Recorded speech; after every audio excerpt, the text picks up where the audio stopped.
everybody, it's time to LOL. Listen out loud, that is. It's time for Anime Jam Session with DJ Ranma S, Mako-chan, and Ari Rockefeller. Hey everyone, welcome to Anime Jam Session, episode number 514. We are that podcast that talks about anime, games, conventions, the fandom, geek stuff, and everything in between. I'm DJ Ranma S. I'm Ari Rockefeller. I am Mako-chan.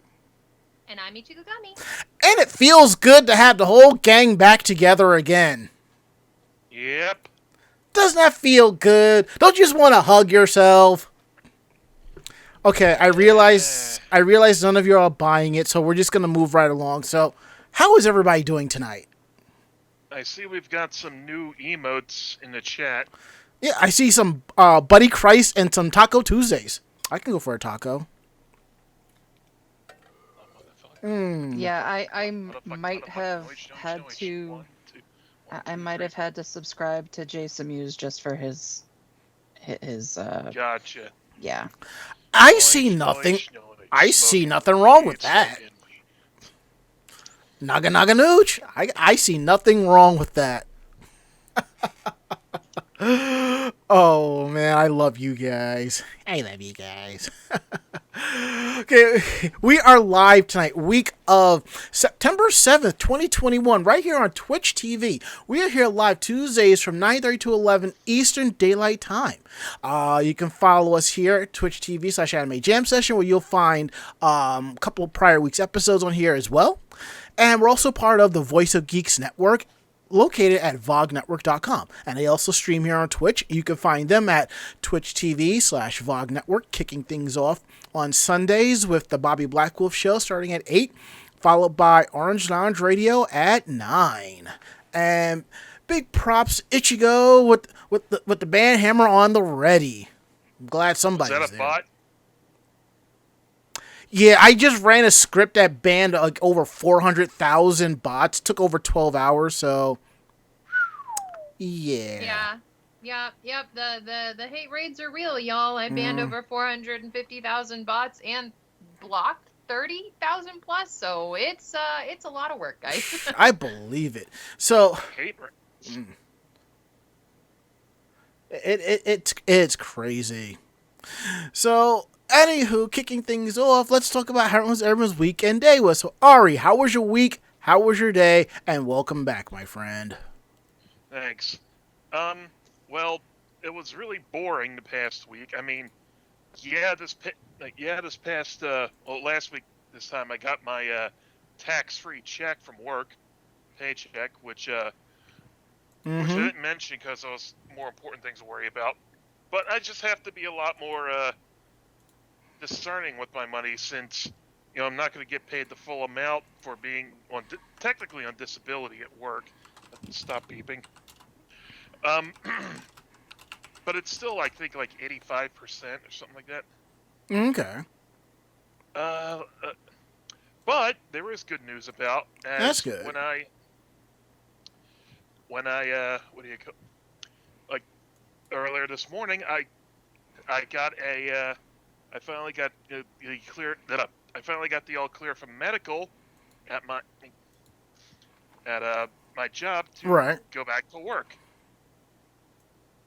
So tomorrow morning I start back on my normal job, and that's good. I hate sitting around and doing nothing when I know I'm supposed to be at work. If I'm on vacation or whatever, yeah, that's fine. Don't ask me for shit. Well, no, I totally get that.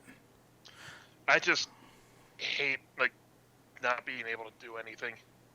It just makes me I know everyone was worried about me, getting better, but it just makes me feel lazy and you know what I mean? Mm-hmm. And I have to say, I'm digging the new haircut. It's just hair. It'll grow. No, I like it. You kind of have like a Benedict Cumberbatch thing going. I could see you dressed as Doctor Strange, just standing there with the smirk, holding the coffee mug. Big Doctor Strange vibe. Yes. Very much the floofy anime cloud hair bangs. That's going on. You got like some my Final hair Fantasy energy. No matter how much I try and like streak it back with gel or whatever, it just naturally parts like this. But I like it though. You should do. I think that should be your next cosplay. Casual Doctor Strange with the mug. Maybe. We'll see. All right, cool. Mako-chan, how was your week? How was your day? Not horrible. That's good. I basically slept all weekend, which was absolutely amazing. And yeah, I mean that was it. I had, 3-day weekend last weekend. I had a 3-day weekend this past weekend. I'm not looking forward to not having another day off until Thanksgiving, but yay. And as Bob Coffee says, sleep is good. Yeah, it was really nice to be able to, catch up and really not have to deal with anything, not think about anything. I may do that again this coming weekend. I haven't decided. Sounds like a plan. Ichigo, how was your week? How was your day? And how have you been? I totally forgot you went on vacation. I am so sorry. So, for anybody who wasn't here last week, I went on a week vacation, and I needed a vacation from my vacation because, much like Ari, I always feel like when I'm on vacation, I need to be doing stuff. And it always takes, like, the first week for you to train your brain to be like, nah, babe, you can chill. It's fine. Yeah, I can if I'm on vacation from work, I can be fine with just sitting around most of the day. But like when I'm like, even if I'm like legitimately like sick or anything like that, that's when it starts getting bothersome. Yeah, because you feel like you should try to be productive, but you really need to be resting, and your body keeps going, like your brain's like, oh, I need to do stuff, and you're just like, no, I need to heal. See, and I totally get that. It's like when I was when I'm normally working, and it's like I go on vacation, and vacation is going to a con, I have the work phone with me just in case I get a call or an email, and I'm just like, I would put, don't ask, like, I would put, if I'm at work, I would put, like, I'm on vacation. Don't ask me for shit in the auto response. See, I actually, that's unprofessional. So. See, I have to. I generally put I'm out of the office between here and here. If you need to get a hold of anything, contact my supervisors. And I look at it this way. Yeah, generic stuff. Yeah, I look at it this way. If it's clients or customers, I'm not answering. If it's supervisors or managers, then yeah, I will answer. That way, I can clarify anything. Yeah, and like La Chocola is saying in the chat, vacation mode. But yes, so I took the week off. I really wanted a little bit more time, but I know I gotta get back into work anyway. But I was able to get a chance to read a whole novel. I got started on a watercolor, which I'll show you guys a little later. It has not anywhere near finished, but I got back into watercolor, which is something that I used to do a lot more of.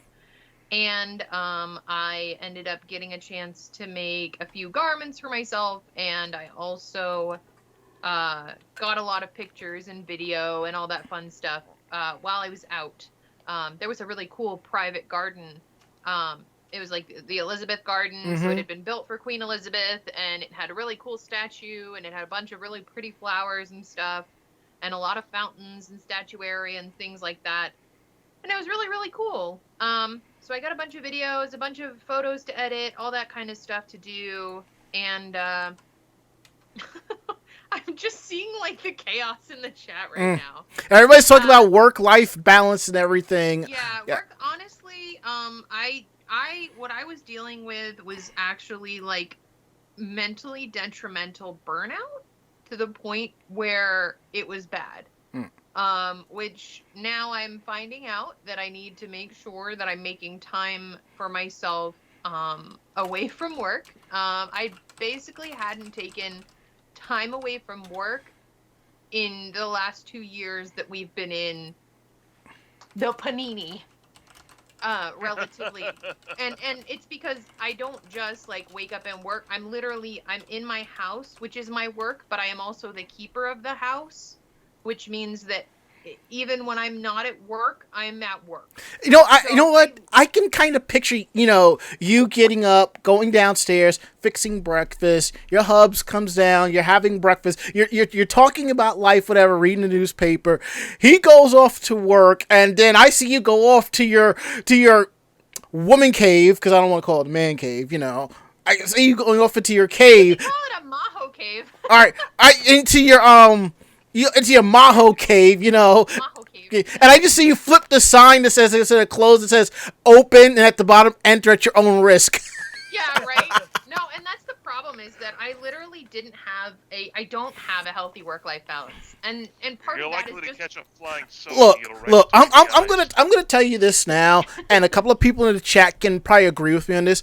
When you're in IT, there is no such thing as a work-life balance.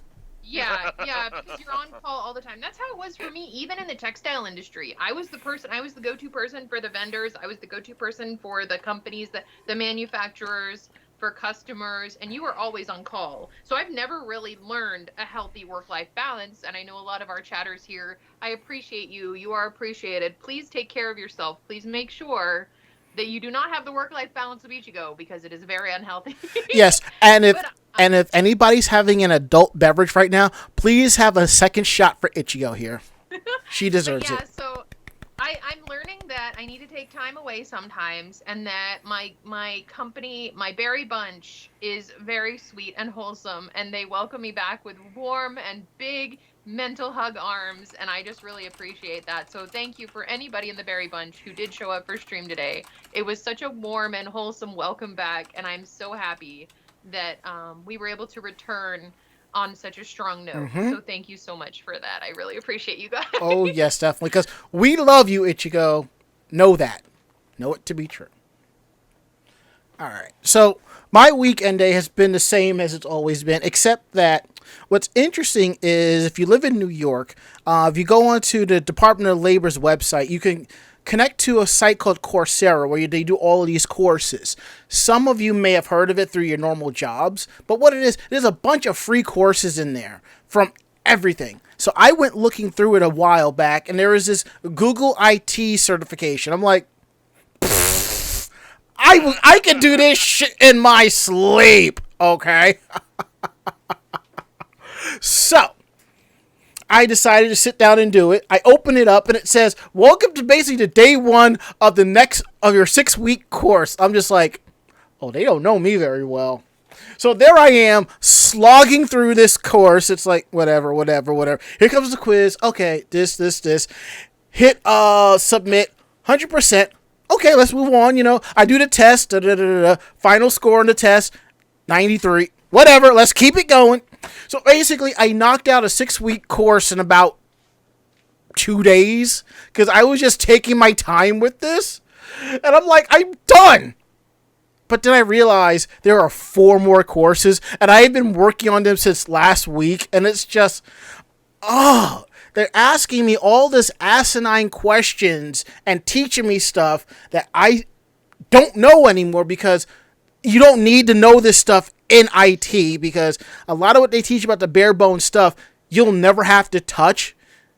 It's always third-party software, or there are administrators that are like, yeah, you don't mess with that. So it's fine, whatever. As of right now, I think I am on course 4, and I am hoping to have both courses done by Thursday, so I can update my resume, update my LinkedIn, and just go with the gusto, because, job's a job, and I'm getting kind of tired of sitting around here, because all I do is sit around, hang out with y'all, yes, this is water, video game, and go to the gym. And by the way, I've been going to the gym for about a month now. I have a physical trainer, and Thursdays, it hurts. It truly hurts. I find myself sitting there, like, there are parts of my body that hurt, and I just need to store energy so I can get up and change and walk home. And I only live 5 blocks from the gym. And to answer Kenny Darrell's question, they've changed the A+ certification to more along the lines of desktop support type. I've seen some of the questions. It's still a little finicky, but it might just be worth doing just to say you got it. So that's it, and that's that. Also, the La Chocola says, yes, but learning is fun. That is true. Learning about something that you really enjoy is fun. Learning about something that pierces your skull and it's like is not fun. But yeah. It's sort of like I say with work. Sometimes you'll get that job where it's like you love it so much it doesn't feel like work. Alright. God dang it. I may have to redo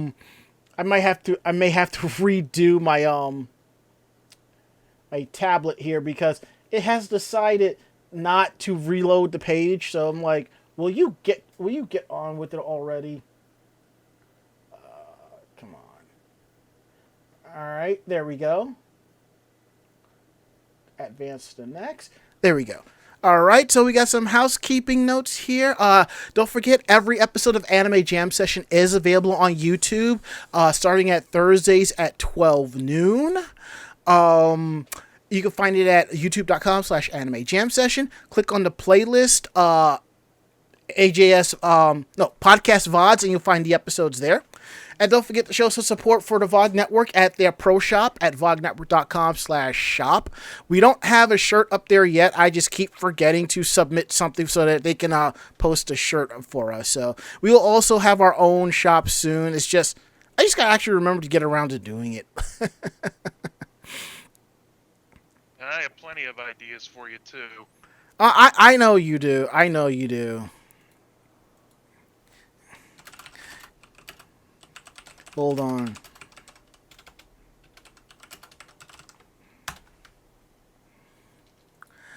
Alright, so we got that out of the way. Don't forget there are 2 Ranmas in the chat room. There's me and 421, so... Okay, let's see. What else do we have here? Upcoming conventions. Here are the list of conventions that we are planning going into 2022. Just understand, we may change this list at any given time based on COVID restrictions, how the staff feels, and other things, etc., and so forth. AAC, October 22nd to the 24th. DerpyCon, October 29th to the 31st. The Unconvention, November 12th to the 14th. Anime NYC, November 19th to the 21st. ZenkaiCon, March 25th to the 27th, 2022. And no Comic-Con because that con is too crowded and someone bumps into my camera, I'm throwing hands. Even though there may be a capacity, I don't care. All right. I don't blame you. Oh, yeah. Next up is Geek Roundtable. This is the part of the show where we talk about our geekier aspects of our weeks and cool stuff. So, what have you been up to, Ari? Honestly, I've just been watching stuff on YouTube. I've watching like the Secret Base 7-part feature on the Atlanta Falcons and their disasters. Also, the only thing I want to show up is this thing. It's a little hand. I've seen those. Yeah. Mm-hmm. Yeah, I thought I could when I still had all long hair, just have it on me just so I could brush it when it was like getting tangled or whatever. But honestly, it works a lot better now. I mean, it's like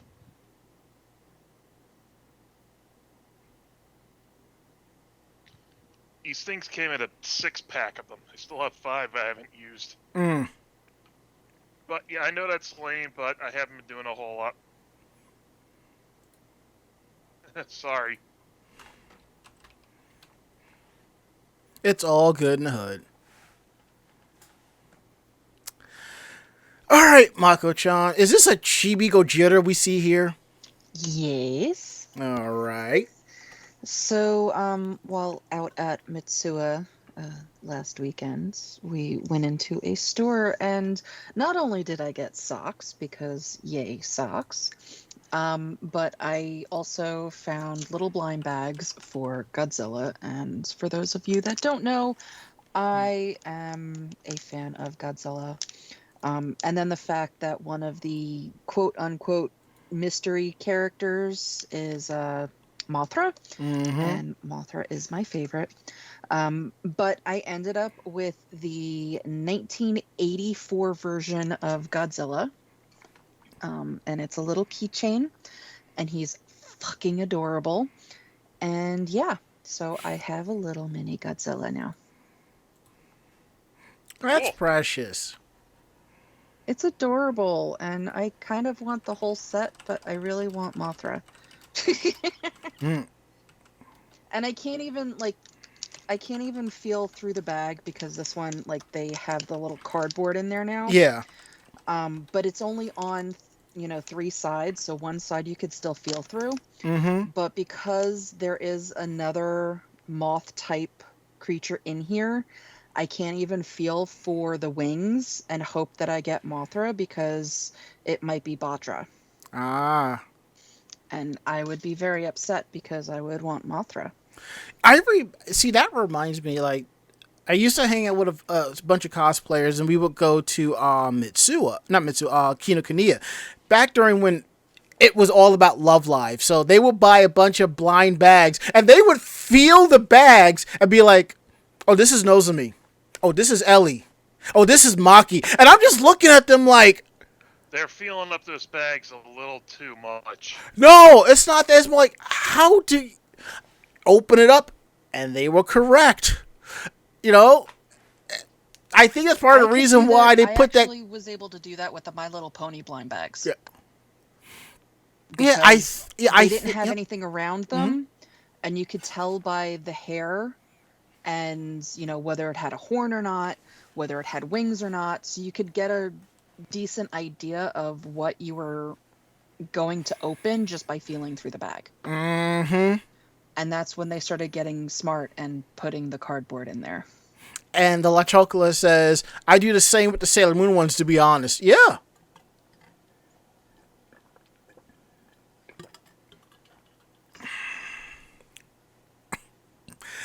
Yes, and as you can see, we're all hydrating the heck out of each other, and Chaos Yumi's like, damn, I'm going to need some water if y'all going to keep hydrating. Remember, water is good for you. It keeps you healthy. We're going to get in that in a bit. So, Ichigo, what you got for a Geek Roundtable?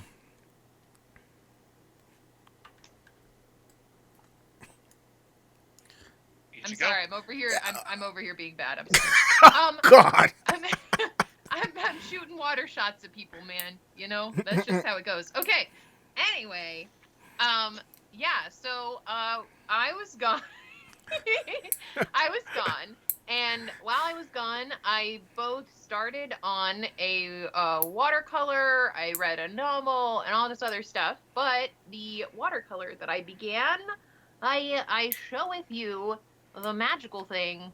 I'm going to transform it and make it take up my whole screen as much as possible. Ooh. And good job, Rebel Woodhap. Oh my gosh, it is like so out of focus. I don't know why it's out of focus. I am sorry. Oh, because it's blurred. Because Skype. Let me see if I can fix this. Okay. It's so broken. Anyway, it probably thinks it's a background, so it's probably why it's blurred. It's the background. Yep. So I started on this, and it turned out pretty good. I'll share it in the Discord or something. It looks like it's being censored for inappropriateness. These planets look like dicks. No, I'm kidding. So it's censored because that's to give you mysteriousness and mystique. It'll be in the Discord, which you should definitely join the VOG Discord and come and chat in the Anime Jam Session chat channel. Selfless plug. But yeah, so I started on that watercolor, and I also started on this meme lord character that is probably gonna still blur. It is. Can you guess that Pokemon? Let me see if I can unblur and I'll show you guys. If anything, you could just send me the pictures, and I can just post them. There we go. There you go. That should do. That's nice. Yes. So this is the costume that I worked on today on stream. And if you guys want to see any of that stuff, here's the painting. There we go. We can have both of them up right now. But there's the painting, and there's the costume that I'm working on. So if you guys are interested in cosplay or anything like that, that's the project I'm working on. And we'll be working on that on Thursday. But yeah, watercolor and cosplay galore. And that's been my nerdiness that's been going on. Woot woot. All right, so as you all know, most of my Geek Roundtable is me talking about the many figurines I have bought from Otaku Mode because they're cheap. So, a while back, I got an email from them about the Q-Posket Eternal figures. And I saw one for Venus and one for Moon, or there were two for Venus. And I was like, nah, they're asking a little bit too much. I'll pass on that one. Whatever. So I go about my day. I think about 3 weeks ago, I get a message from Ichigo about these Venus figurines at Hot Topic, and I go and I click on it, and it's the same Venus ones that Otaku Mode had. And I'm looking at it, I'm like, are they cheaper? No. And I'll get into that in just a bit. I'm like, you know what? Screw it. I'll buy it. So I went ahead, bought it, had it shipped to store since it was free shipping there. And I went ahead and I picked it up. And what I didn't realize is how big this figurine is. Now, I expected the Q-Posket figurines to be, like, small, like the ones I normally have, but this is huge. And I'm just like, wow. That's why I showed her to you, because she cute and she large. She thick Venus. Yeah. Because I have a Maleficent and I have female type Ranma. There were a few other Q-Poskets I wanted because they're so pretty. The girl type Ranma one's been sitting in my Amazon cart for God knows how long. And I'm like, I really need to pull the trigger on that. So I've played so many crane games in Japan, and the Q-Poskets are really hard to get because they're very, very heavy. So you're usually going to put a lot of money into the machines. But there are so many secondhand shops in Japan to buy crane game prizes, like legitimately buy them. And I think I ended up getting I think I paid $11 for the girl type Ranma, and I think I paid, it was either $9 or $15 for this, and it was special Maleficent. So it had like the gold coloring of her scepter or whatever, so it was like a special.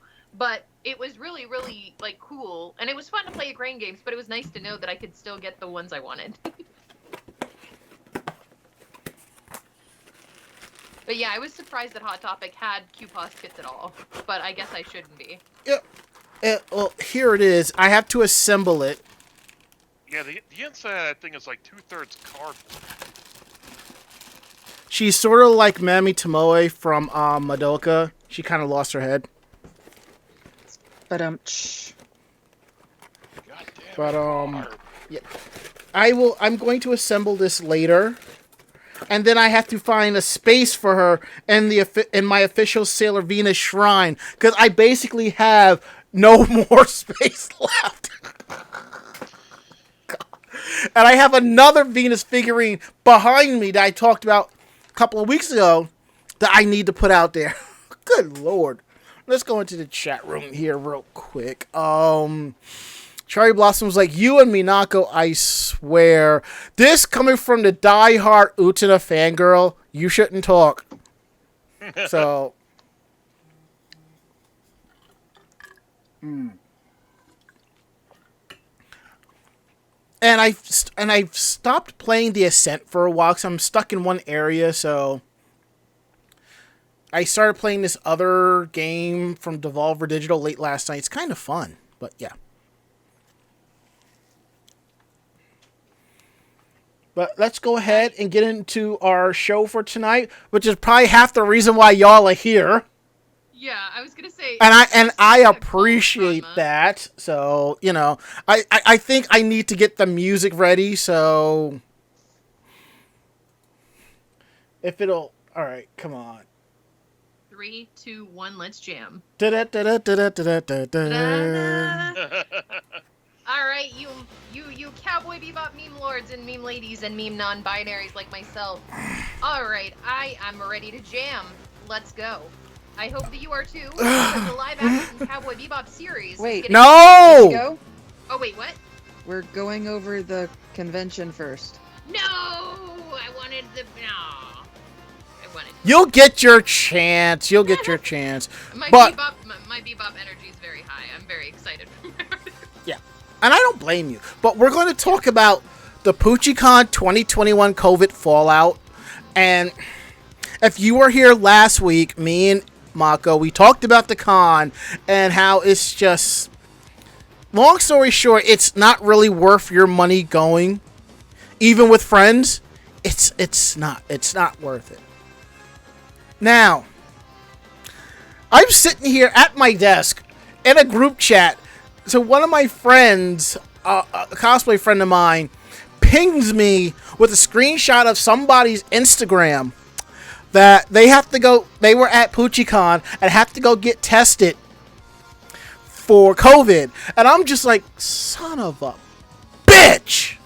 So I message Mako, because she was with me. I message another friend who was hanging out with us on Sunday, because I'm like, cover all bases. I'm just like, oh. And I will tell you, from Thursday to Saturday, my anxiety was through the roof. I was just like, because I've had friends who have suffered through COVID. I have had friends who have died from COVID. I understand how some of us have lost family members to COVID. That too. And I understand how deadly this new variant is, so I'm just like, I really don't need this right now. It's just, oh God, why? So I go out and I get tested. Thankfully, negative across the board. Everybody I told came back negative. So the first thing I did upon, this information, I contact one of my friends who was a convention guest. And I told them to get tested. They had no clue this was going on. No clue. So there I am. I'm just mad about this happening because the con itself didn't even properly deal with the situation at hand here. They were like, oh, somebody may have tested positive. You might want to go get tested. And I'm just like, really? You couldn't send an email? You couldn't do that?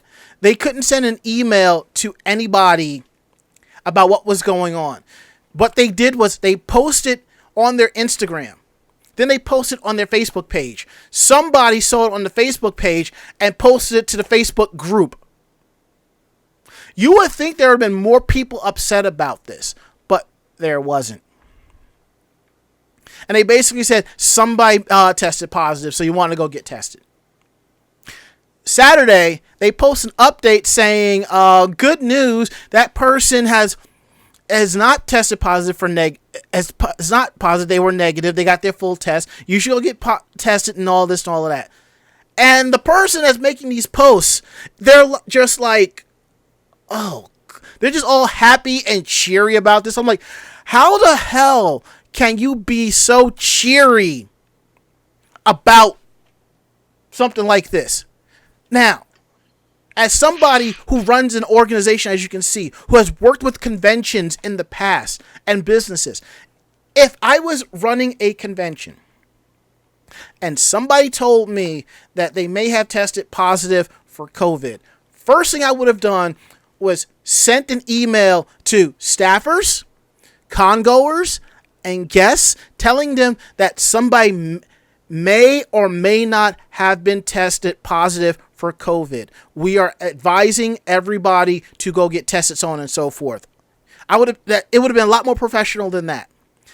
We will let you know if that person comes up positive or negative. We will give you the full results within 2 days after, we'll let you know the quick and the full test. And I would have done it just like that,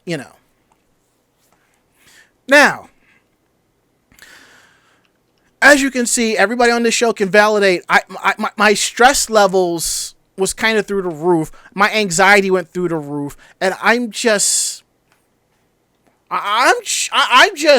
done with the convention. It's bad enough that, 3 years ago, we have an article about Puchi Con, about them mocking cosplayers. And what was really sad was there were con goers defending the convention on that, falling along with First Amendment rights, which is true. But when you are a convention there and you're running a convention fan page, there are some things you can and cannot post. Like posting when you're using your freedom of speech to disparage and bring other people down, right? They have the right to use their freedom of speech to tell you to fuck off. Exactly. Posting a meme about a Frieza cosplayer that says manga, anime adaptation, Netflix adaptation. Mind you, this Frieza cosplayer, it wasn't the best cosplay in the world, but this person tried. I would never put that in a meme like that. If I was running a no, I would never. Y'all would never see anything like that coming off of our fan page unless it's one of us mocking the meme or ourselves. And even by that, it would be in the post, it's us, we're joking around, whatever. So, let's get back to the matter at hand here. So I go on now. I wanted to just explode on their Facebook page about this, but I know it wouldn't make no sense to. So I went to Twitter. So I straight up said, real talk, let's give Puchi Anime Con a round of applause. The first convention during the pandemic to have a COVID case because of their lax rules. Just because New Jersey is being lax, that does not mean the event itself has to be. For fuck's sakes, people. And one of my friends on Twitter commented, and I followed up with, did I mention that they didn't contact any staffers, guests, or congoers? We found it through Instagram and Facebook and so forth. So the con actually said, right after, a couple of hours after that went up, that they sent an email out as soon as they got word, and they're happy that you saw it. And they said that they actually emailed. Okay, so here's the thing. I actually have the email in my inbox. And I really should show it to all of y'all to see this, because it's the most unprofessional email that I have ever seen in my life. Is this the Saturday email? Yes. Yes, it's the Saturday email. You know what? I'm going to. I'm going to post it. I will start reading it. How's that? Say what? I said you post it. I will start reading it. Please, yeah. I will let you know when I post it. So. Okay, so this is the Saturday email that we received. Subject is COVID test retake result negative. Hi all, sorry for all the emails, but I want you in the loop. The person who got a rapid PCR test had a false positive. The PCR he took yesterday now shows that he is negative. We are all about full transparency and honesty. Bullshit. As mentioned prior, there were no mask mandates in Showboat or New Jersey as a whole. Also bullshit. Fort Lee masks were mandated, but in Showboat we could not legally mandate it, as those that are not a part of the con would not adhere to the same mandate as regular Showboat guests Atlantic City, as well as Showboat itself. Again, bullshit. Surprisingly enough, AC has been very low with COVID rates as well. Doesn't fucking matter. Since day one, we heavily advised on wearing a mask, being socially distant, again, temperature checks, when you first signed in, and disinfecting. Bullshit. The maid cafe was constantly disinfected between seatings, and we advised staff to do the same between panels, which they didn't do. We will make sure all staff adhere to this firmly at future cons if there is still a pandemic. Or if there's still a convention. Yeah. We also gave incentives to those who were vaccinated. They never asked for a vaccination card, so what incentive is that? We advise all to please get vaccinated, get boosters if necessary, and stay safe and take care of one another. Appreciate you all. Best regards, Jen. Fuck the what? I just have one thing to follow up with that. Why you always lying? That's all I gotta say. That's the first thing. That's the song that came to my head while you were reading, because this is such bullshit. So first things first. New Jersey doesn't have a mandatory mask mandate. However, it is, and has been said by the governor, it is strongly advised that anybody without a vaccination wear their mask. Those people are still supposed to be wearing their masks. It's also strongly advised, because the numbers are going up, that those that are vaccinated wear their masks. No, he has not actually come out and said, okay, masks need to be worn constantly now. He's leaving it up to everybody to make themselves safe, mainly because he's looking to be reelected in November, and if he starts this, he's not going to be reelected if he forces everybody to start wearing masks again. That's one.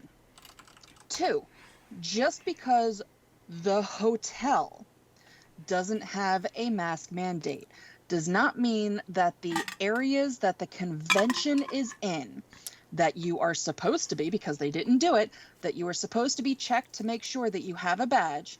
There's nothing saying that because they're a private organization that you can't wear a mask. That's them pushing off the blame of anybody else getting COVID because there's no mask mandate. It's not our fault. Bullshit. One, you weren't mandating masks even in private areas. Two, you were not mandating people stay within, outside of 6 feet, including the guests that you have, where people were allowed to be right up on top of them. Three, your little bullshit about people going in and disinfecting. Maybe it happened in the maid cafe because, it's a maid cafe and there's drinks or food or whatever. That did not happen in the rest of the convention area, because I sat through the voice actor panel that went right into the masquerade, and not one person came around to clean. Three, in that panel room that supposedly somebody was checking to make sure that only convention goers went into, there was absolutely no sectioned off chairs to make sure that people were sitting away from each other. The chairs were right on top of each other as if there was no issue, and nobody was saying anything when anybody walked in about please keep, a space between you and the next group. Nothing was said. So I want to say that every part of that, piece in her email was absolute bullshit. The fact that not even the staffers were wearing masks. Granted, you couldn't figure out that they were staffers anyway, because nobody was wearing a staff shirt or anything having to say, hey, guess what? I'm with the convention. So that entire email reads as if she's passing the blame onto somebody else because we're following the laws. Bullshit. But that still leaves you open for liability if something should happen. Now, I also noticed that half the guests were only wearing masks. The only guests that were wearing masks were the voice actors and the voice actresses. Everybody else that were like panelists and so forth, nope, we're not wearing masks. So I'm just like... Yeah, because if the voice actors get sick, they're out of work for however long they're sick. Exactly. Yeah, and I'm pretty sure they really appreciated some unmasked, unwashed, masses just piling onto them in this kind of scenario, That's the first thing I thought of, like, you guys have a reputation of being unwashed as it is. I don't know you spreading literal diseases. See, and the funny thing is, whoever is running the Twitter account, I don't want to say it was Miss Jennifer Perez, but if it is, shame on you. one of the last tweets that she tweeted to me before she blocked me on my personal and the AJS Twitter accounts was, "We sent the email as soon as we heard from the guest. Happy you saw it. Have a sunny day." The only reason why, probably because I contacted the guest, who was a friend of mine, told them what was going on, and them or their company that's part of that they work for reached out to you about handling this, because in your initial tweet, post, whatever, you said it was a con goer, not a con guest. There is a difference. So I'm just saying, and all I kept saying was do better. That's all I am asking. Do better. How hard it is to have somebody double check your emails, make sure the information is sent properly, you know? That's all it is, you know? And I just find it funny, you know, even though the whole situation is done, they block us on Twitter, and it doesn't matter. It's not like we're going to come back to your convention again. We have no desire to, not after how this was handled, not even how we go to cons, and if we don't like it, we'll go back to it in a few years, see if things have changed. Not even doing that with this.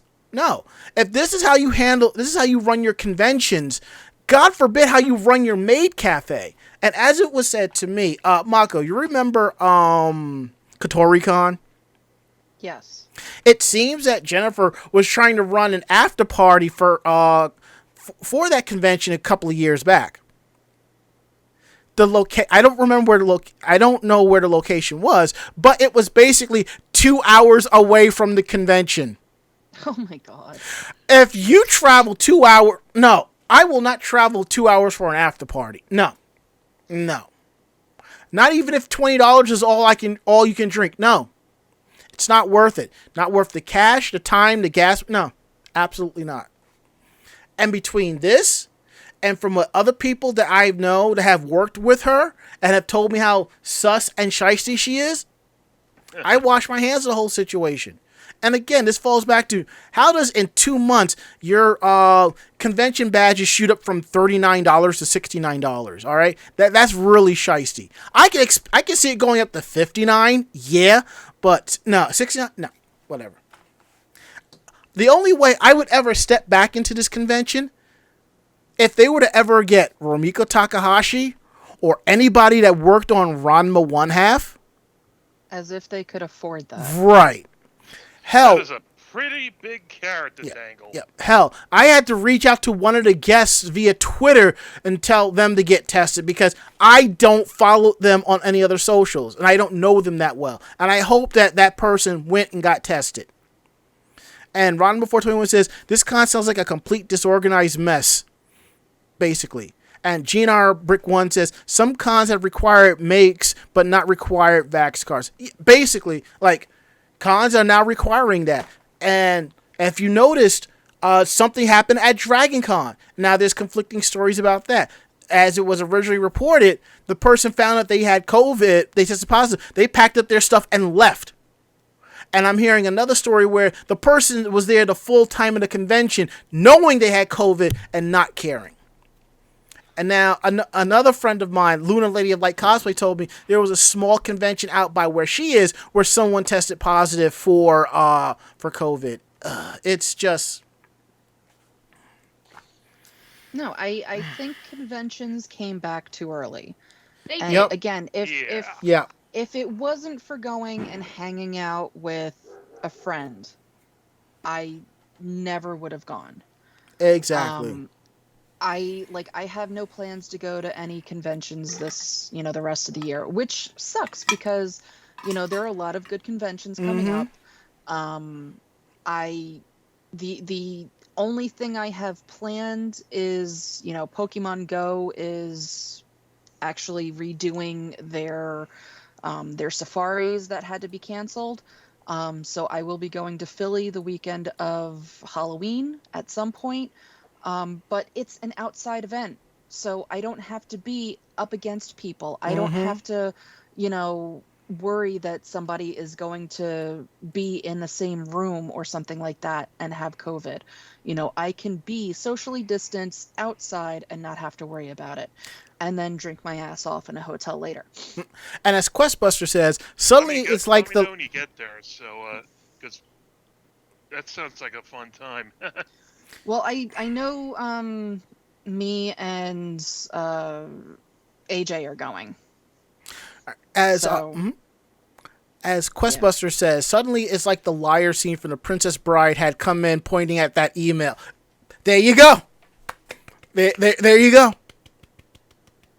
And the problem is now is that This con needs it's gonna somebody be a that matter of, I didn't mean go to ahead. interrupt. I'm just saying, all this con needs is somebody that actually has an ounce of common sense. Then maybe when they run next year's event, it'll be a little bit more smoother, but we won't be there to judge it. So I think we're done. Because if we continue on, the whole podcast will be about, no. We're going to move Yeah, on and we're talk not about doing some that. cool stuff. no, Ichigo wanted to say something, and I want to hear what she wanted to Okay, say. all right, Ichigo. It's all yours. Interrupted her. Sorry. All right, Ichigo. Go ahead. Fine. I was just gonna say, as reflected from a history of this particular person, unfortunately, I don't think much is gonna change unless there's a change in leadership, and a lot of that is from personal experience, from seeing friends who've interacted with this person, and just the overall lack of decency and professionalism that the event has. I know that there's that issue with Dragon Con, but considering the storylines, we'll see how that goes. But also Otakon, one of the biggest anime conventions, occurred, and I have not yet heard anything about a COVID thing, and I know that they were pretty good at instituting their mask mandates and stuff. I just can't. Like, this is why I am not going anywhere until maybe KatsuCon, maybe ZenkaiCon 2022. And even then, that's only after I've gotten a booster shot, because my immunodepressed ass always gets con plague. Like, there's just no way I don't. Yeah, it's Yeah, Otakon did a really awesome thing. They actually got... basically, it was a temperature taker that you had to walk through. And if you had a fever, you were not allowed to enter the area. They sat you down if you were in cosplay. They made you cool down. And if your fever didn't go down, you were tossed out. End of story. So, they did a cool thing. Dragon Con as well. You had to be in a mask. They didn't give two shits, about any issues that you might have. You had to be masked to be walking around in their areas. Not necessarily out in the public, because that they can't mandate.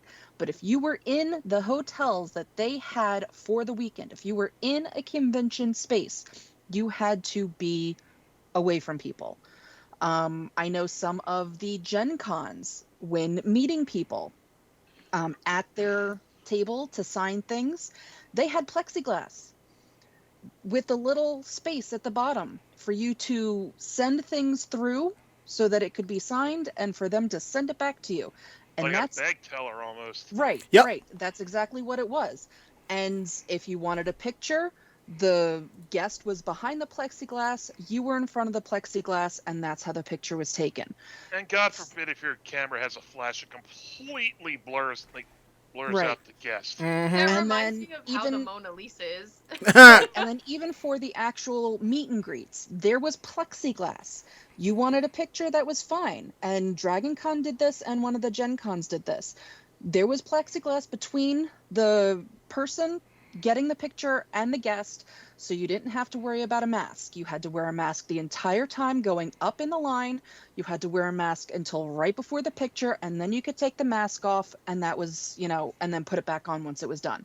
And that's how they did it. And that's how all of these small conventions need to look at these big conventions and go, okay, well, we need to do, yes, it's going to cost money, but we need to do something like this in order to keep everybody safe. And the smaller conventions that you see that will not be doing this, those are the conventions you need to look out for, because they don't give a shit about you. They're not conventions, they're super spreader events. Yeah. Let's be honest. Well, no, it's those conventions that that the Mhm. people that run it do not care about anything except your money. Yeah, if they don't have a sign that says wear your mask, or they don't ask you actively to wear your mask or stay 6 feet away, it's not an event you want to go to. It's not an event you want to spend your hard-earned money at, and it's not an event that gives a shit. Yeah. Let us not forget, around this time last year, we talked about a couple of other conventions where if you wanted to go, you had to sign a waiver that made them not liable if you got. Yeah, that didn't work. That's suspicious on the other side of the spectrum. No, that's called having a very bad. That's called having a good lawyer working against you. And let me just drop it with this one last comment here, and then we'll move on to our topics for tonight. Like I said, I was talking to one of my exes, about this whole situation, and this is what she said to me. You might as well get tested after every convention if that's the case. That's like going to a con and assuming nobody has an STD. Just saying. And I just that's not for that's God's honest. I think, you know what? When I go to a convention, I'm getting tested that Friday, the following Friday. That whole incubation period. I'm making sure, I will go get tested that following Thursday or Friday. And now that we got that out the way, let's jam, okay? Can we 3, 2, 1, let's jam now? Yes, you can. Out of our brains, please. Yes, you can. Please. All right. For those who are some Yoko Kanno fans, aka some Cowboy Bebop stans, get ready, because we about to go. So, live action Cowboy Bebop is getting a comic series prequel novel. And if you're excited for it, I'm excited too, because we were actually talking about the live action right before the show. So the series of Cowboy Bebop, making the Netflix series hardcover companion book, will be coming in soon. The technology and entertainment news website Gizmodo reported on Friday that Titan Comics will publish a comic book series by writer Dan Waters, Lucifer, Homesick Pilots, and artist Lamar Mathurin, based on Netflix's live adaptation of Sunrise's Cowboy Bebop anime. The publisher will also publish a prequel novel titled Cowboy Bebop, A Syndicate Story, Red Planet Requiem, by series staff writer Sean Cummings. The Cowboy Bebop comic book series will have 4 issues and will debut in December. The collected edition will ship as a trade paperback in May 2022, and Stanley art germ Lau, Astonishing X-Men and Captain Marvel, is creating the main cover art. Feature a never-before-seen story set in the Cowboy Bebop universe. The prequel novel will ship on November 23rd, so get your Thanksgiving money ready, and will center on a young Spike and Vicious. Additionally, a Cowboy Bebop Making the Netflix series hardcover companion book will release on January 11th next year.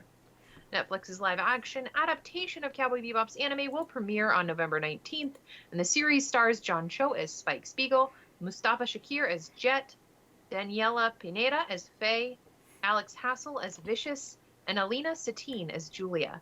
Yoko Kanno is reprising their compositional mastery in this series, and I'm so excited.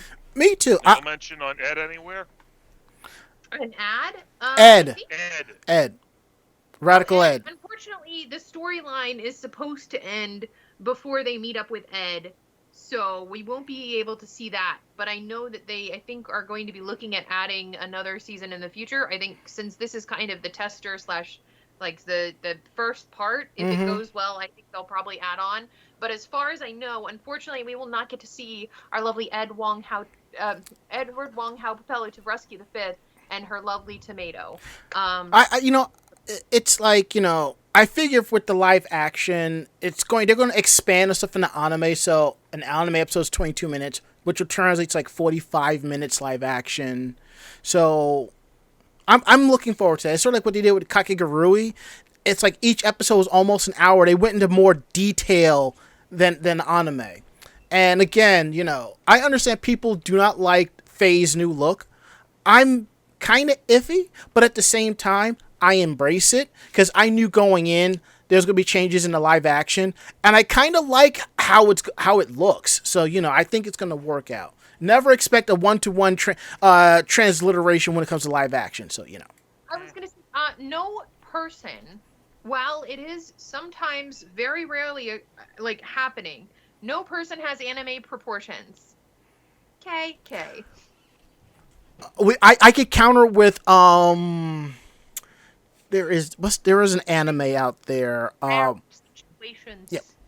All right, fine. We'll talk about that off camera. Okay. Now speaking of live, I have to say I actually like Faye's outfit Same. in the live action. I'm not upset with it. One, because it gives me an opportunity to cosplay as Faye, without my ass hanging out. And two, you there's a very big difference between being able to cosplay and walk around in an outfit like that and having to actually do action scenes in an outfit like that. So I don't think that it was a bad choice for them to actually give her pants. I appreciate the utility of her outfit in the series, and I appreciate the fact that while Faye herself does use her feminine guiles and wiles and all that other fun stuff to get her way in a lot of situations, it's not the pinnacle focus. Like this series is at a point, yes, it's fan service. Obviously, we want a Cowboy Bebop series, whatever, but it's not fan servicey in the way that anime can be. So I'm excited to see how it goes, and I enjoy the outfit. So that and we'll move into our next topic. I've never seen Faye as like the sultry succubus. She's been more like she's got great legs. She's a badass. She will F you up. That's the way I saw her. She was just living day to day. It was like, yeah, I got all of this. Okay, and she never let her sex appeal get the best of her unless they were scheming on something. But other than that, But Yeah, I mean, you have to remember that in the series, Faye had no memory from before she woke up. Mm-hmm. Yeah. So all she had and all she knew was that she looked good. And, that's awesome. But, at the same time, that doesn't translate very well to live action and actually having to do stunts and, run around and possibly having to fall and scrape your body while having to do all of that. Yeah. and in the I'm chat, already looking forward to what the live action versions of Brain Scratch and Pierre LaFaux are going to be, because those episodes are fucking creepy as hell. And as Bob Coffey says, I think there needs to be a bit more yellow. I agreed. And now that we got that out the way, let's transition over to another live action anime, that's coming our way, One Piece. So Ari, what's going on with One Piece? Netflix unveiled on Friday a photo of the first episode script for the Hollywood live action series adaptation of One Piece, and revealed the series logo intent of the first episode title, Romance Dawn. It's the title of the first chapter of One Piece manga, as well as the name of Oda's one-shot that served as early versions of this current ongoing manga. Matt Owens and Steve Medea are credited for the first episode's teleplay. And the logo looks like you would expect a live-action One Piece logo to look. The skull with the straw hat is realistic and not cartoony. The E is still the second E is still an anchor, and oh wait, there's no silhouette of Luffy as the eye. I like it. I Yeah, kind of me too. like it. Yeah. Netflix will exclusively stream this series. The first season will have 10 episodes, and Oda will be executive producer. Tomorrow Studios, a partnership between Mary Edelstein from Prison Break and Teen Wolf and ITV Studios, is producing a live-action series. Owens from Luke Cage and Agents of S.H.I.E.L.D. is the show's writer. Medea and Becky Clemens are executive producers. So it also said it's going to start with the East Blue arc and will quote-unquote broaden from there. Sounds good. And to like that kind of raises a flag because the manga celebrated its 1,000th chapter, and they're up to 100 compiled books. Let's be real. This is They're not going. No. Let's be real. They are not going to be able to do every single episode. What I see happening is a lot of time jumps happening. That's what I see. So time jumps, cutting out filler. Yep. Hopefully, you're condensing arcs into like condensing stories into like single episode things. You know what I mean? Mm-hmm. Which I wouldn't be adverse to it, but the shine has really come off for One Piece, I think. I know you, Rama, are not particularly fond of it. I'm at the point where it doesn't matter. There's enough people out there that dog One Piece, so it's fine. I have people that I know that are that love the show, so if I bust on them about it being trash, they know I mean it in pure jest. But when they kind of pull out the shotgun, I just kind of duck and cover and shut up about it. And remember to never tease them about the show again. So, especially somebody that's near and dear to my heart, that's also part of this show because, One Piece is their love. So I can't. But let's move along and talk about a show that we all love, Sailor Moon. Yeah, so it looks like the latest Sailor Miyu is going to be streaming globally. So this, for those that haven't been keeping up, is based off of the Sailor Moon S movie, which is basically it's Luna's movie, The Lover of Princess Kaguya.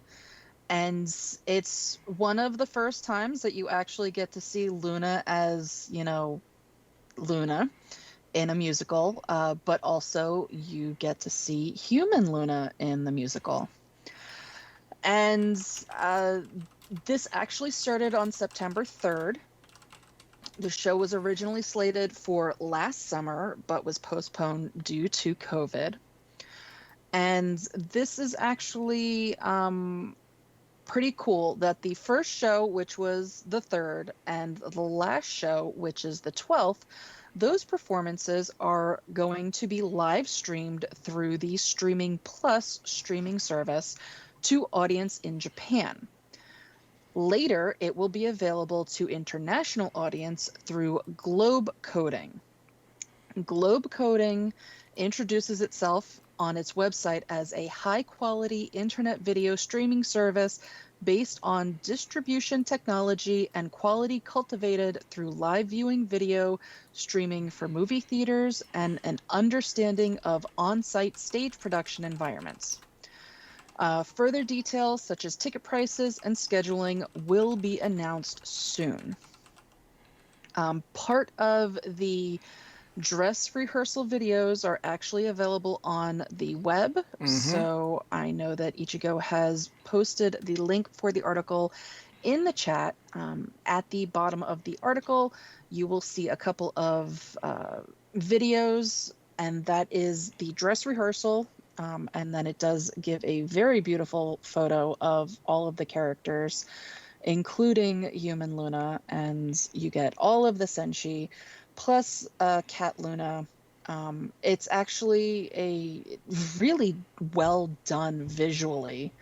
So I'm looking forward to it actually being streamed, and I'm kind of excited about that.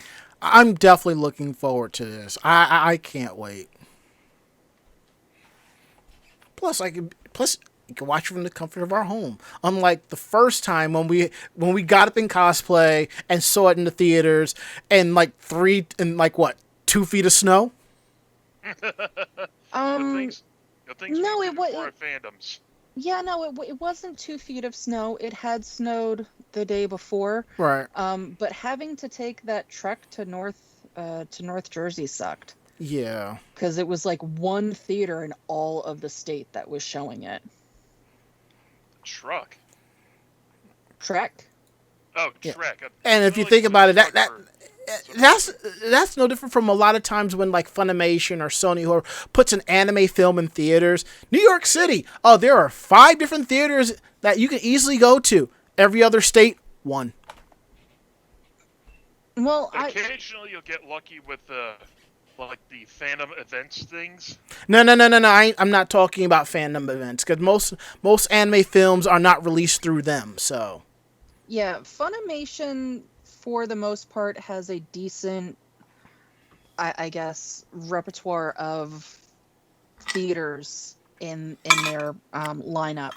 So I know that, when I saw the DBZ movies in theaters, I was able to see them locally. I went to go see the One Piece movie, that I was able to see locally. But yeah, I mean, that kind of stuff, they do have a lot more. It's this kind of stuff that's being subtitled from Japan, like straight from Japan. Those are the ones that it's like one theater in the state, if you're lucky. And now our last story of the night before we get into strange news from Japan. We bring you some information about director, actor, comedian Beat Takeshi. It seems that he was at the Tokyo Broadcasting System TV station Saturday night. I guess he was there doing an interview or something like that, and somebody attacked him. We don't know with how he was attacked, but the person was carrying a pickaxe. And luckily the police, I'm assuming the police arrested the assailant right away. Holy crap. So for some of you who don't know, Beat Takeshi is also known as Takeshi Kitano. He has risen to prominence as both as an actor and a director in Japan, and has also served as a comedian and a television show host.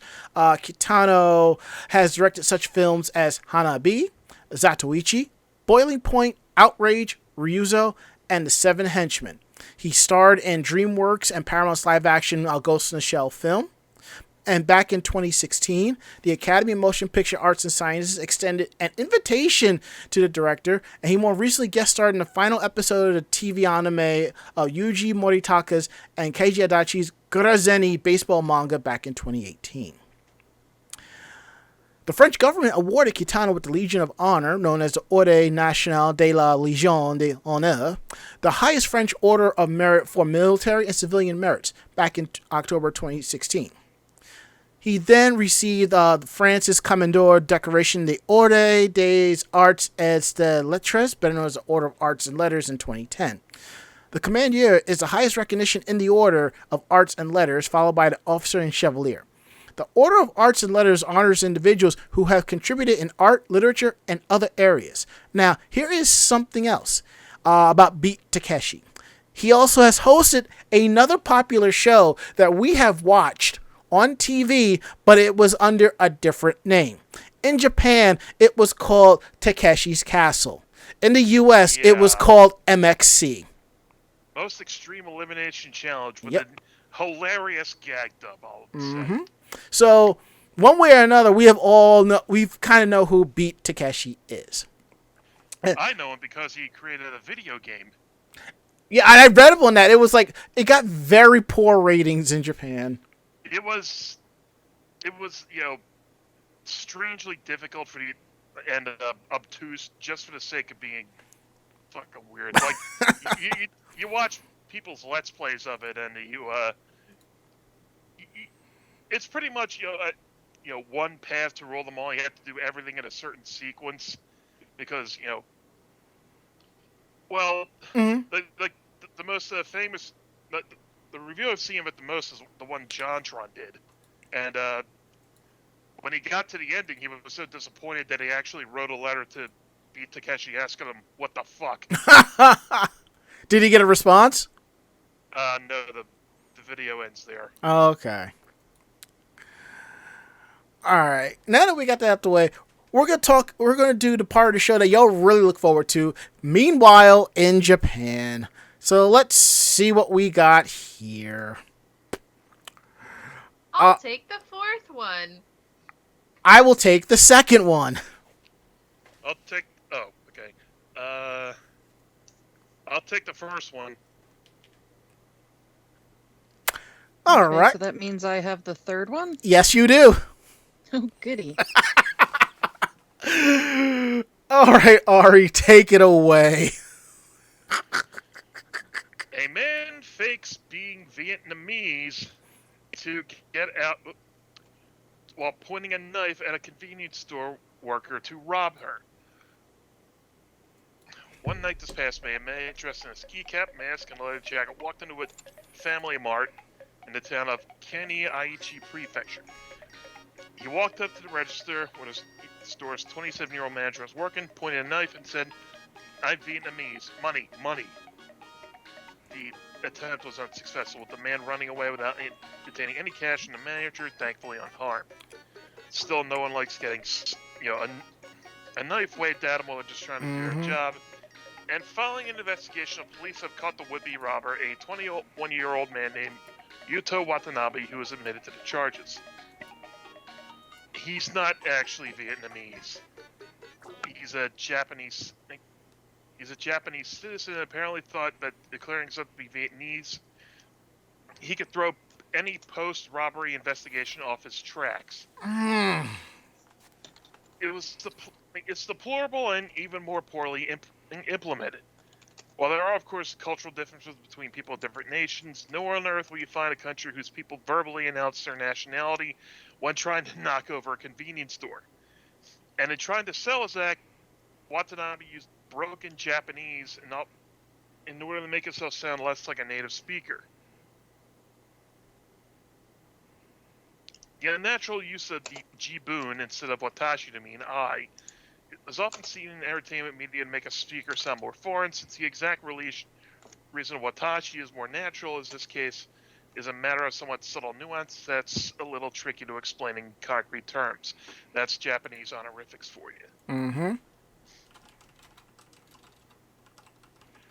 Oh, also the guy has 2 prior arrests on his record, one for suspicion of burglary at a different Aichi convenience store, because this guy's a fucking piece of work. Like, how do you come up with, like, this lack of logic is making my brain hurt. I don't know. You're just beating their keyboard like it owes them money. Well, I have something typed that I need to backspace over, and it won't let me. Oh. I have a new keyboard coming on Monday. Okay. Hope it's not by the same brand. No, it's a cheap... Well, this is Logitech, and considering you gave it to me when you built my first computer, so you owned it, and then I've owned it for a good 7 or 8 years now. The fact that it was still working, you know. Yeah, so, it's finally completely dying. But no, I found just a cheap one on Amazon, because I don't really use it. Once I actually can, start using it regularly, I might get a different one. But I was going to say, if and when it comes time for me to upgrade mine, I can give you my old one. It still works really well. Oh, thank you. But no, I kind of want to get a nice one that'll match with my theme. So in other words, you want a nice RGB one with green backlit letters. Yes. See, the one that one's just monochrome, like a virtual boy. Yeah, the one I'm getting kind of is light up, but it's cheap though, so I know it's not going to last me. You'll have to link me to it later. Okay. All right. So next up is a man attempts to rob a store with a lighter. What the hell, people? With guns being extremely hard to come by in Japan, armed robbers are usually here to resort to large kitchen knives for intimidating store staff into handing over money. But for some reason, some of them apparently can't even get their hands on one and have to be very creative, such as using, nose hair clippers. Yes, that actually happened. But what happened was, Tomoharu Nakamura of Sapporo, Hokkaido, may have taken the cake for most observed robbery weapon. The 41-year-old was arrested on multiple charges in addition to attempted robbery with a lighter. You heard me. The incident occurred at 3:30 on August 21st at a convenience store in Kyoto Ward. Nakamura allegedly entered the store, clicked on his lighter, and pointed it at the manager, saying, "Out with the money or I'll light you up." At this point, I would have looked over, blinked, and just went, you know? Since the manager was not a scarecrow, he took the calculated risk of not giving in to Nakamura's demands and instead ran into the back room and called police. Also, since it was middle of the afternoon, there were several customers inside the store at the time, but they too quickly fled the scene despite the risk of getting mildly singed in the process. The police quickly arrived, causing Nakamura to turn his lighter on them instead. Are you serious right now? Luckily, the officers too had faith in their own non-flammability and overcame the assailant to make the arrest. In custody, Nakamura reportedly admitted to trying to rob the store, but he was also charged with assaulting a police officer, obstructing police business, and possibly damage to the property as the store's walls got banged up during the entire incident. And so, ended an incredibly poorly thought out robbery attempt. Netizens abound with all the potential ways to foil the threat of a lighter, while others were just figuring out what he was trying to do. Comments such as, "I would have said thanks and pulled out a cigarette." The manager was probably frying food and had oil on him, so it could have been dangerous. Maybe he was trying to hypnotize the clerk. He couldn't even get an attempted arson charge. He just wanted to go to prison. It's said that usually around this time in Hokkaido, people out on the street will try to get poison sentences just to ride out the winter months. That would explain Nakamura's peculiar choice of weapon, but insulting the police, he wasn't just literally playing with fire, and could end up with a much longer bid than he intended if that was indeed his goal. Without knowing his backstory, we can't be sure though. It's just as possible that he was a seasoned robber who got bored of the routine and decided to challenge himself. It's kind of like how people who master Resident Evil start playing through the entire game only using the knife. I want the knife. Please. Also, can I just say one thing about this happening in Japan? Yeah. If this was happening in like some poor schmuck in like some, low rent Wawa or something like this, they'd probably be like they see the letter and be like, "Oh, you want to burn this fucker down too, huh? Yeah, I'm with you. This place sucks. Let's torch it."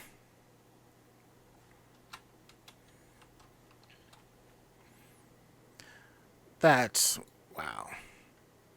So Or if just it's go like if it's a retail place in the mall, like some cell phone kiosk, it'd be like, "Fuck it."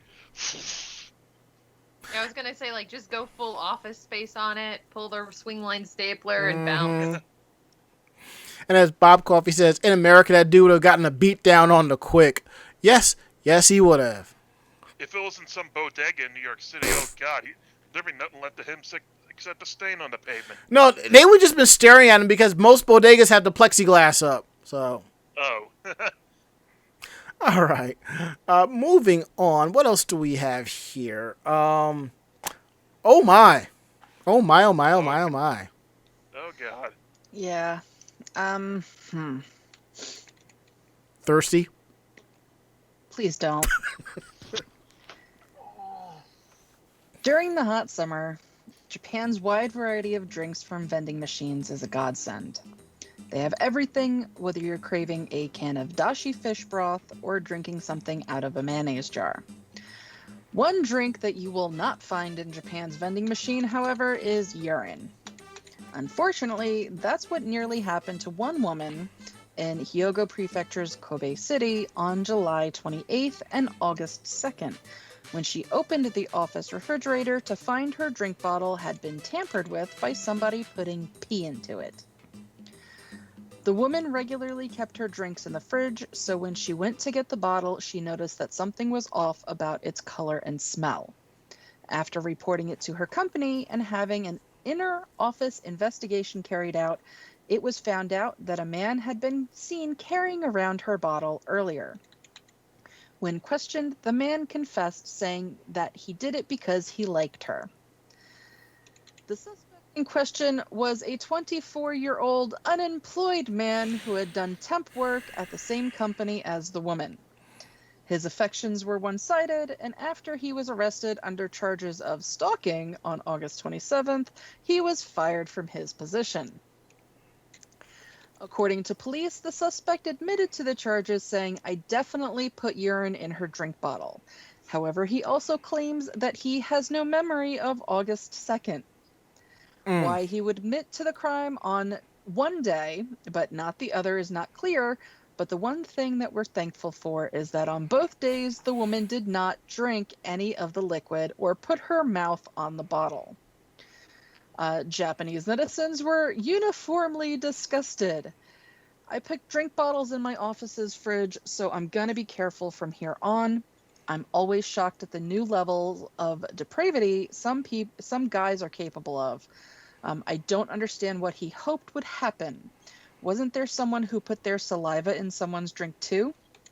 Saliva, fecal matter, giving out unwanted bodily fluids is unfortunately a thing that keeps happening. Let's hope that people who attend idol concerts begging them to spit water in their mouths can understand that. Usually it's not something desired by other people." Well, now. I have seen some. I mean, you've got to understand something, though.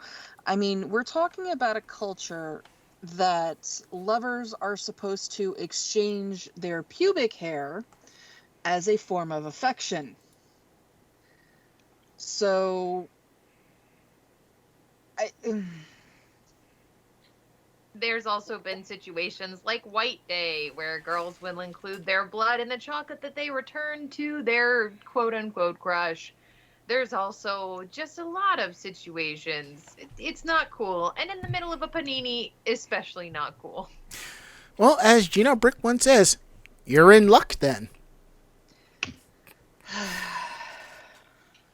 I guarantee if that woman had drank from that bottle, not knowing that the guy pissed in it, and later found out that he did, we would have been able to hear her scream from space. Well, I'm done. I got nothing more to say about that. So we're gonna move on to something that is a continuation of stories that we've covered before. It's a little less creepy than piss in a bottle, but still kind of creepy. So for those who have been keeping up with our news about everything from love letters or little sister letters, all those kind of things, to love letter vending machines, we bring you another love letter vending machine. In this time, Japanese convenience store love letters vending machines prove that they really do sell everything. Rural convenience stores at anime holy sites offers canned coffee and bittersweet romance from same machine. The thing I guess that they're makes... already selling pumpkin spice lattes, huh? The thing that makes Japanese convenience stores great is how they're really just like compact grocery stores, takeout restaurants, and general stores all rolled into one. Can attest, do love them, want to go back. Particularly in rural communities where they might be the only shop in the neighborhood. They need to be stocked with everything someone could need, like food, toiletries, and in this case of one Nagano convenience store, even love. On the visit to Lake Kizaki in the town of Omachi, Japanese Twitter user Matsujin5213 stopped at a local branch of the Y Shop convenience store chain, and the store has a short row of vending machines in its parking lot. For customers who don't want to bother with coming in or arrive after the store is closed for the day, in addition to canned coffees, soups, and sodas, though, the machine also sells love letters. The button for love letters is in the top of the vending machine, as you can view the images in the article we're sharing. And while this isn't the only vending machine in Japan that offers love letters, it does have a unique distinction in that the love letters are offered in the same machine alongside other more mundane products. The previous love letter vending machines we've seen have been capsule toy machines that sell love letters only, usually as part of a bank or other machine selling novelty goods. The Lake Kizaki Y Shop, though, just has them mixed in with the rest of its vending machine lineup, in case someone is craving both a lemon squash soda and a love letter. The letters come rolled up with a sticker seal, making them look authentically like something someone might leave in your school desk or on your cafe table. They're handwritten too, and unrolling his, Matsujin5213, found a surprising emotional message. The message read as follows. How are you doing these days? I never do anything for you, but you always give me all the selfish things I ask for. It feels like you're always right by me, watching over me. I finally began to feel happy where I am now, but I still think that I was happiest when we were together. You did so much to make me happy, so I hope I can make you happy in the next life. I hope we can both be happy until that time comes, and when it does, I hope you'll be with me again. So for now, I'll just say I'll see you again someday. And so the Twitter user Matsujin retweeted that they really put a lot of effort in this, and that it was a bittersweet story. While the concept of the love letter vending machine might not seem like something you'd only find in Tokyo's, while it does seem like something you'd only find in Tokyo's Akihabara or other otaku-oriented districts and neighborhoods, Omachi does have sentimental anime connection, as Lake Kizaki served as the model for the setting of the romantic comedy Please Teacher, Onigai Teacher. That's a series I actually need to watch. Yeah. Though the anime TV series ended all the way back in 2002, the Lake Kizaki Y Shop still remembers the town's 5 minutes of anime fame, and the corner store still remains dedicated to Please Teacher and its sequel spin-off, Please Twins.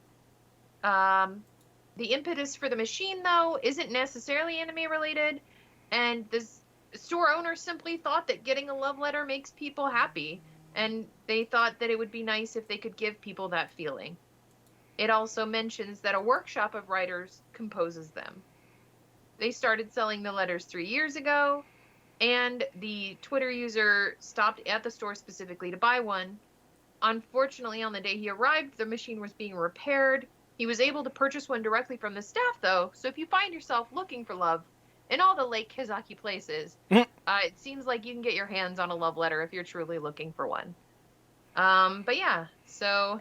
and at the end of the article it says, though he was able to purchase one directly from staff, showing that even when things look bleak, you should always believe in love. Yeah. And as Bonds 006. This is a nice reprisal from the usual letter stuff we've read on here. So as Bonds 006 says, are we gonna go to Japan or no? I think we're going to go to Japan.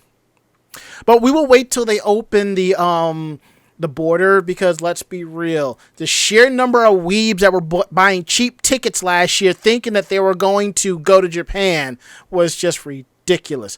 But I can picture a bunch of weebs at the airport singing the theme from Pokemon with their hands up in the air like it's Live Aid in hopes that the Japanese government would let them in. Not only that, but the problem too is that the Japanese government was kind of anti-vaccination, and a lot of the Japanese public is too, so that's why they're having a lot of their COVID issues right now, because they have a lot of people in rural communities that still haven't been able to get the vaccine. And not only that, but also the whole like traveling situation. There are a lot of nations right now, even bordering in the area of Japan, that are having COVID explosions. So I would say maybe 2025, 2026, and then you can probably make it back there. But yeah, it's I mean, I kind of like the message that the store owner wants to send. And one thing I want to touch on in the chat real quick before we call it a show. There's talk about now that Sony owns Crunchyroll and Funimation and licensing. The licensing and everything is still one and the same. Those anime distribution rights still fall under Crunchyroll and Funimation. Sony just sits there like no big deal. But there is talk of them creating a unified login that allow you to access both accounts or something along those lines. And which also would mean you may be looking at sort of like, since you have a subscription to both, you may be looking at a lower cost for having both subscriptions. So then again, hell, Sony has been rolling, I think Crunchyroll into their PlayStation Plus for like a few titles. And I know that Microsoft, if you have Live or Game Pass, you get like a 2-week trial to Crunchyroll. They should talk to Crunchyroll and just be like, let's just throw a subscription in there or something like that. But, now that we got that all out the way, I think it's time that we go ahead and wrap up the show. Wouldn't y'all agree? Oh yes, very much so. Yeah, because we are past the point of no return. So if you like the show, tell a friend. They in turn will tell another friend, and so on and so forth. We're independent bloggers, independent podcasters. We're here for the fun of it, and we tell you how it is if we like it or don't like it. So if you have any questions about the show, drop us a line at podcast@animejamsession.com. Again, that is podcast@animejamsession.com. We're here to believe you. And don't forget to check out our website at animejamsession.com, where you will find our anime reviews, convention reports, cosplayer interviews, cosplayer tips and tricks, editorials, a lot of other cool stuff, and links to our convention photos and videos and a lot more at animejamsession.com. And also I want to say thanks for following us and supporting us, and you can continue to do so with our podcast. You can search Anime Jam Session in Google Podcasts, Apple Podcasts, Stitcher, TuneIn Radio, anything that you use for listening to podcasts. Over 500 episodes, going back to the great, to the crazy, and all that, and then some. And what's cool is some of these apps allow you to leave like a review, and we would appreciate it if you did. And don't forget to follow us on our social medias at YouTube, Twitter, and Facebook. It's all Anime Jam Session. Follow us on our social media so you can see our convention photos, convention videos, articles, when we're going live, and then some. And just so you know, if you have been following us on Facebook, Puchi Con convention photos are available, so go and head on over and check them out. And Puchi Con convention videos will be up later this week. I am probably looking at maybe Friday for that. So we're going to go around the room. Last words, Ari. I got to get up at 4 o'clock in the morning for work again. Yay. Last words, Mako-chan. I am really looking forward to going to sleep now. Ichigo. Well, I will see you guys on Thursday, and if not, I'll see you next Tuesday. Have a good time, stay safe, stay well, and take care of yourself. Last words. I'm actually going to break down these boxes back here and then do something useful. Yeah. And don't forget, we really appreciate the subscriptions, the bits. You can throw us a few dollars through our Streamlabs and Ko-Fi. Links are down below. And don't forget, it is September. When you send a subscription out, you save 20% for yourself or to gift it to anybody. So we really appreciate that. So I think that is it. I think we're going to get up on out of here. So yeah. So I'm Ranma. I'm Ari. I'm Mako-chan. And I'm Ichigo Gami. Great fight, great night. See you next week. Good night, everybody. Night. Say goodnight, Mako-chan. Good night, Mako-chan. That is perfect. That's awesome. We're getting out of here. Good night. See you all next week.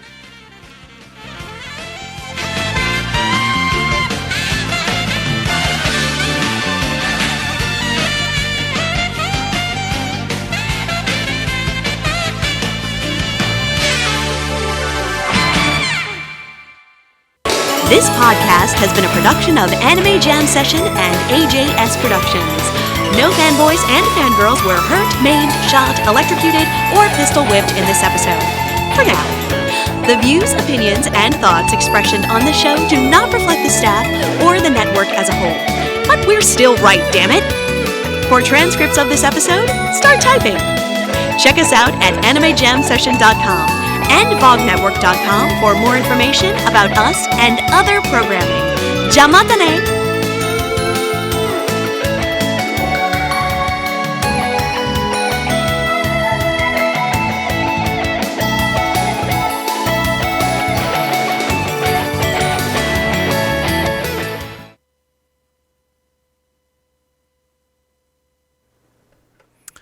Okay, I'm going to go ahead and